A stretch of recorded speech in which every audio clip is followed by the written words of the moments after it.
Assalamualaikum warahmatullahi wabarakatuh, anak-anakku sekalian.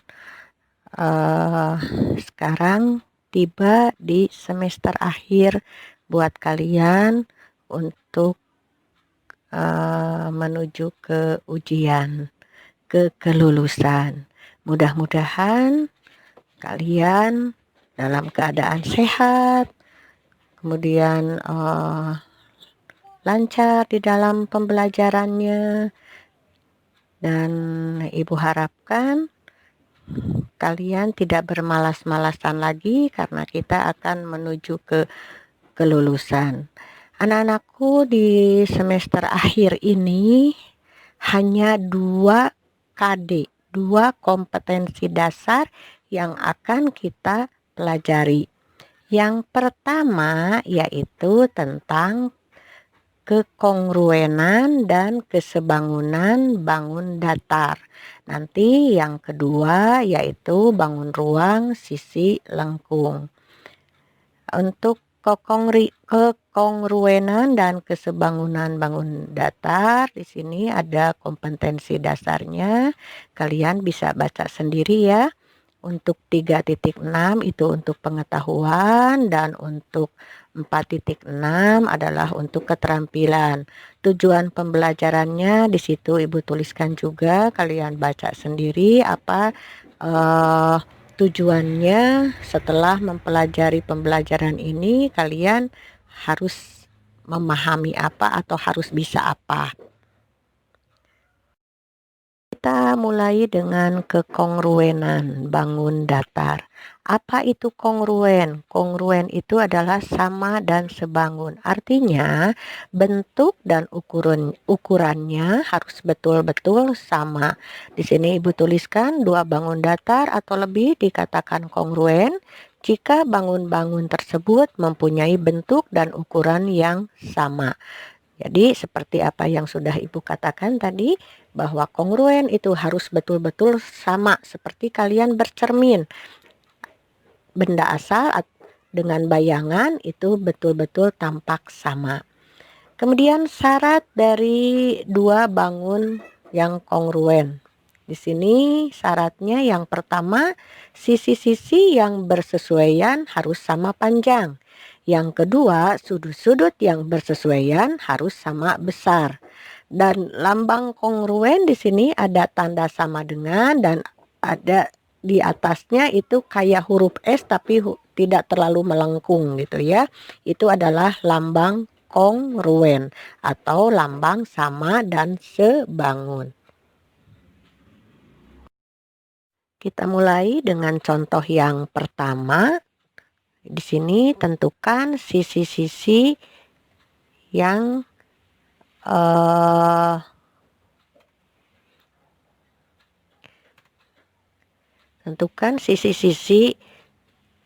dan sudut-sudut yang bersesuaian pada 2 bangun kongruen berikut. Di sini ada 2 buah trapesium. Yang pertama trapesium ABCD, dan yang kedua trapesium PQRS. Di sini kedua trapesiumnya adalah siku-siku. Nah, kita tentukan sisi yang bersesuaian dan sudut yang bersesuaiannya. Sisi AB sama dengan PQ. Sisi BC sama dengan PS. Kemudian sisi CD sama dengan sisi RS. Dan sisi AD sama dengan QR.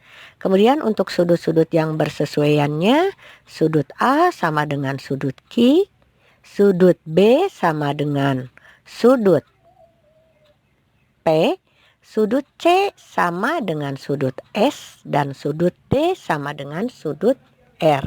Tidak sulit ya untuk menentukan sisi yang bersesuaian yang sama panjang dan sudut bersesuaian yang sama besarnya. Untuk contoh yang kedua, perhatikan 2 jajar genjang berikut. Apakah jajar genjang ABCD kongruen dengan KLMN? Buktikan. Ini ya, kita lihat di sini ada jajar genjang ABCD di mana panjangnya 12, panjang alasnya, dan untuk sisi miringnya di sini 8. Kemudian untuk KLMN juga sama, di sini KL-nya panjang alasnya 12 dan panjang sisi miringnya juga 8. Kemudian di sini ada tanda-tanda sudut yang sama. Nah, kita tentukan yang mana yang kalau sama ini berarti trapesium, bukan trapesium, jajar genjang ini adalah kongruen. Jawab yang pertama kita untuk sisi-sisi yang bersesuaian. Sisi AB sama dengan KL, yaitu sama-sama panjangnya 12 cm. Sisi BC sama dengan apa? LM, betul. Sisi LM. Kemudian sisi CD sama dengan MN. Kemudian sisi AD sama dengan KN. Itu ya, berarti sisi-sisinya sudah sesuai, sudah sama panjang, yang bersesuaian sudah sama panjang. Kemudian sudutnya, lihat. Sudut A sama tidak dengan sudut K? Sama ya, di situ ada tanda yang sama. Sudut B sama dengan sudut L, sudut C sama dengan sudut M, dan sudut D sama dengan sudut N. Berarti ini sudah memenuhi syarat. Sisinya yang bersesuaian sudah sama panjang, sudut yang bersesuaian juga sudah sama besar, maka jajar genjang ABCD kongruen dengan jajar genjang KLMN. Untuk contoh yang terakhir, contoh yang ketiga, perhatikan gambar trapesium berikut. Jika trapesium ABCD kongruen dengan KLMN, tentukan panjang KL dan tentukan besar sudut C. Kita gambarkan, di sini ada gambarnya ya, bukan kita gambarkan. Di sini ada gambar trapesium ABCD, kemudian ada trapesium KLMN. Nah, ini katanya kongruen. Kita harus mencari panjang KL dan besar sudut C.